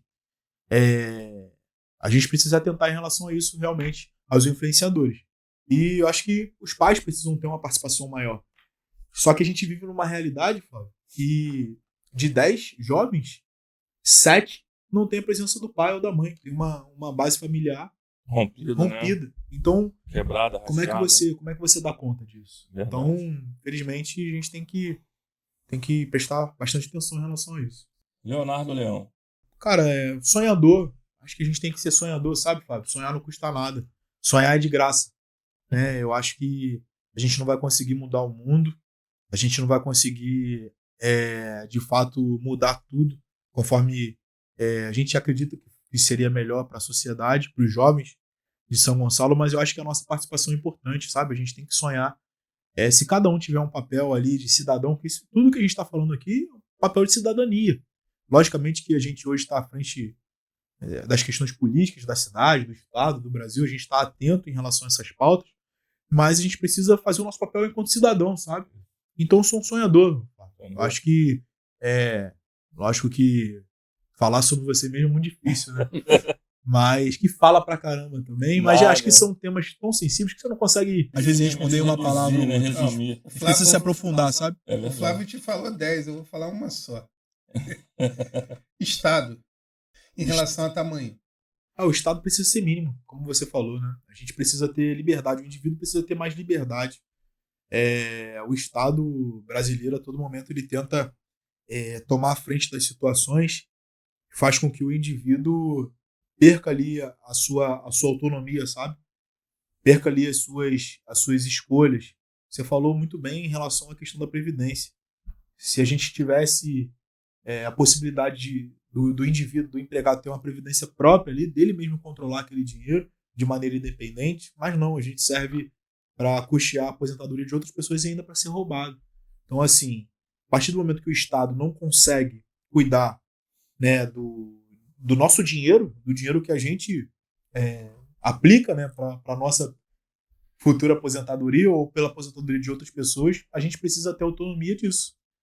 E aí eu acho que é isso. Eu acho que o Estado precisa ser menor. Né? A gente precisa ser mais flexível nessa questão e ter como referência alguns outros países que são muito mais liberais nesse campo. Porque é isso que eu acredito. Porque o Estado, quanto maior, mais ele vai precisar de recursos. E quem gera recursos somos nós. O Estado ele não é autossuficiente. Ele não tem como se manter. E a esquerda é o contrário disso. Ele quer que o Estado seja cada vez maior para poder precisar de mais dinheiro e, consequentemente, nós temos que trabalhar mais para sustentar essa máquina pública aí que está imensa. Você haja visto o número de ministérios. Com o presidente Bolsonaro era uma quantidade, com o Lula ele quase triplicou. E tem ministério ali que eu nunca ouvi falar na vida e não sei a necessidade de ter. Para poder dar dinheiro a alguém. Não, isso quando você não tem um ministro assediador, né? Cadê o Silvio Almeida? Sumiu. Você tem alguns nomes desse governo, André e Flávio, pessoal que está nos assistindo, que tiveram alguns escândalos e sumiram. Vamos lá, Silvio Almeida. Cadê o Silvio Almeida? Cadê o movimento feminista para poder defender a mulher que foi assediada? Sumiu. Inclusive uma das ministras também, né? Segundo ela. Meu Deus, não vou nem falar muito, não, porque meu irmão. Vamos lá. Cadê o G. Dias? General G. Dias? Sumiu. Esse cara, Flávio, ele deve estar em algum país da Europa, gastando dinheiro. Meu irmão, fica aí, porque senão a gente vai ter que fazer uma queima de arquivo com você, como foi no passado com o Celso Daniel. Entendeu? Fica ali, vive sua vida ali. Cadê esse cara? Ninguém mais falou desse cara. Cadê o rapaz do PDT, o Carlos Lupe, em relação à Previdência? Cadê? Sumiu. Era o ministro da Previdência naquele momento, sumiu. Então as pessoas vão tendo fim. Mas o brasileiro não pode ter mente curta, memória curta. A gente tem que se atentar a isso. Por isso que é importante o nosso trabalho, entendeu? Verdade. Você já veio 2 vezes aqui no podcast. Eu vou me avançar em mais uma pergunta. E você já viu alguns vídeos também, algumas entrevistas. Então eu vou te fazer essa pergunta. Coruja Podcast, em uma palavra. Coruja Podcast, em uma palavra, vamos ser assertivos na palavra aqui. Eu acho que representatividade. Porque São Gonçalo precisa, sabe, Flávio, desse tipo de comunicação. Porque a gente acompanha ali podcasts de nível nacional, de São Paulo, enfim. E a gente acaba deixando de lado as notícias aqui da cidade de São Gonçalo. Então, quando vocês trazem as pessoas que são daqui da cidade, referências, seja na área da política, na área da cultura, na área do empreendedorismo, é importante a gente ter esse espaço aqui para poder desempenhar esses debates, essas conversas. E levar informação para quem está nos assistindo. Então, eu acho isso, cara. Eu fico muito feliz que vocês estejam, porque não é fácil, a gente sabe que não é fácil, mas que vocês estejam com constância, sabe? Porque hoje tudo é constância. Hoje não, tudo na vida é constância, né? Não adianta, o sucesso não vem da noite pro dia.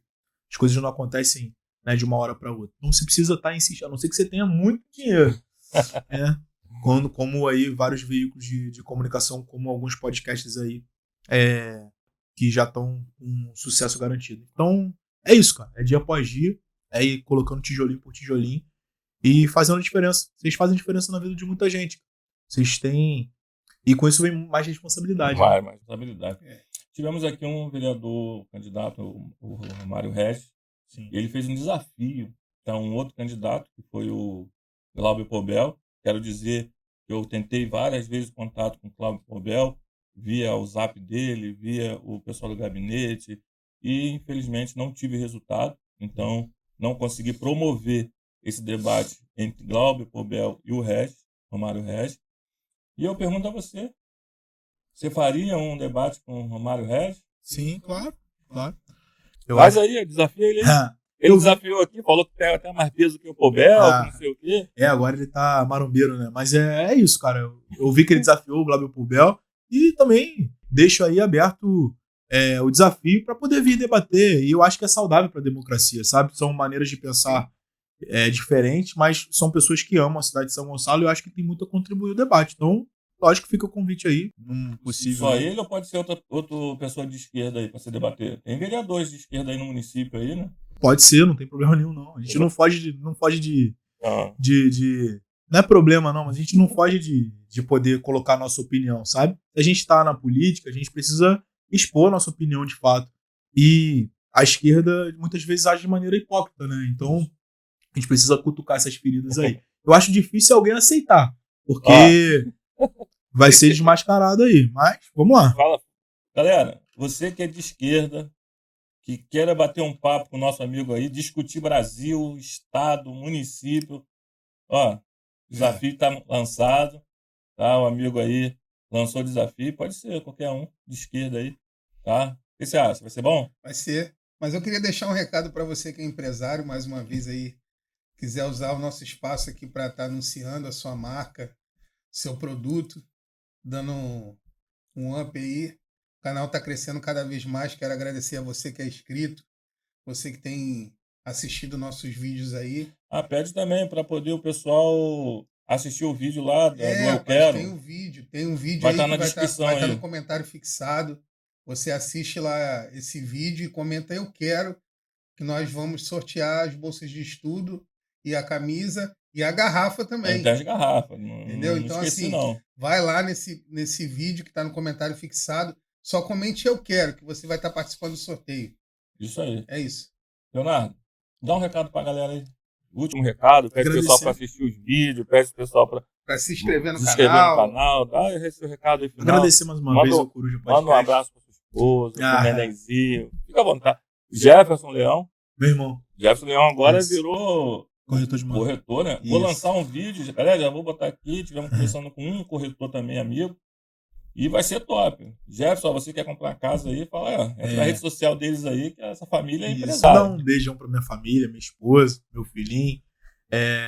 E é isso, cara. Agradecer a vocês mais uma vez pela oportunidade, pelas portas aqui estarem abertas, né? A gente sempre tem um bom papo quando vem aqui. Te agradecer, Flávio. Agradecer ao André, aos amigos aí também dos bastidores. E é isso. Nosso trabalho continua, né, à frente aqui da Coordenadoria de Juventude aqui de São Gonçalo.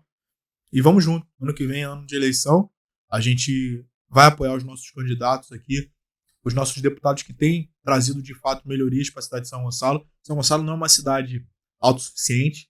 Ela precisa de recurso a nível estadual, a nível federal. Então, nosso deputado Douglas Ruas, o nosso deputado federal Tineu Corte, a gente vai estar aí levando informação à população de que se São Gonçalo avançou nos últimos anos, é lógico, tem o trabalho do prefeito Capitão Nelson, mas é através de recursos a nível estadual e federal. Então, é isso, cara. Agradecer a vocês aí que acompanharam. A barbearia continua aberta? Continua, Barbearia Gladiadores. Então, quem quiser fazer uma mensalidade lá, pode? Isso, pode sim. Aí, galera, ó. Aqui a gente tem esse negócio, não paga nada não, mas a gente anuncia assim mesmo. Isso. Tá? Gladiadores tá onde? Tá o endereço? Fica ali na rua Coronel Cerrado, já chegando no bairro de Santa Catarina. No antigo encruzo ali da Avenida Maricá. Isso aí. Ali é Zé Garoto para Santa Catarina. Ali. Aí faz uma mensalidade ali e qualquer hora que quiser cortar o cabelo, fazer o pezinho, não paga mais nada, é uma vez só. Paga uma mensalidade. Todo né? mês, como uma academia, né? Aí, galera, ó, você quer ficar sempre bonitinho, Gladiadores. Gladiadores. Inclusive, eu tô até com a barba grande, tem que ir lá, tem que fazer a barba. E vai rolar um cupomzinho, eu sou o cara que pede, cara. Vambora, pô. Aí, ó. Ei. Cupom aí, ó. Vamos fazer o seguinte. Fazer um sorteio pra galera? Não, vamos fazer o seguinte. Pra ficar legal, o cupom. Quem chegar lá falou que viu o Coruja e querer fazer uma mensalidade, você dá aí um desconto dos 3 meses, primeiros 3 meses. Show, pode ser. Qual vai ser o desconto? Rapaz, eu tenho que pensar, tem que fazer conta. Aí. Mas aí pode ir lá que a gente dá uma moral. Aí, galera. Não botou o cupom, é só pra falar Coruja lá no Gladiadores, que vai ganhar um cupomzinho lá. Mas é pra falar Coruja, né? Coruja não. Com U. C-U. É isso aí. Coruja. Podcast RJ. Valeu, gente. Obrigado. Agora vamos lanchar? Vambora? Tem um bolinho ali, tem um refrigerante, tem um... Eu vim por causa disso, pô. Aí, já comeu. Aí, galera, ó, coisa linda. Tá acabando, eu também como também. Quero agradecer a cada um que ficou até agora aqui batendo papo com a gente, assistindo, sentado aí nesse sofá bonito. Mandar um abraço pra Jéssica. Jéssica, um abraço, te amo, meu amor. Tá romântico, tô carinhoso pra caramba. Valeu, galera, um abraço aí. Senão ele apanha, rapaz, não é isso não. O negócio tá feio. Tamo junto, valeu. Valeu. Um abraço. Até a próxima.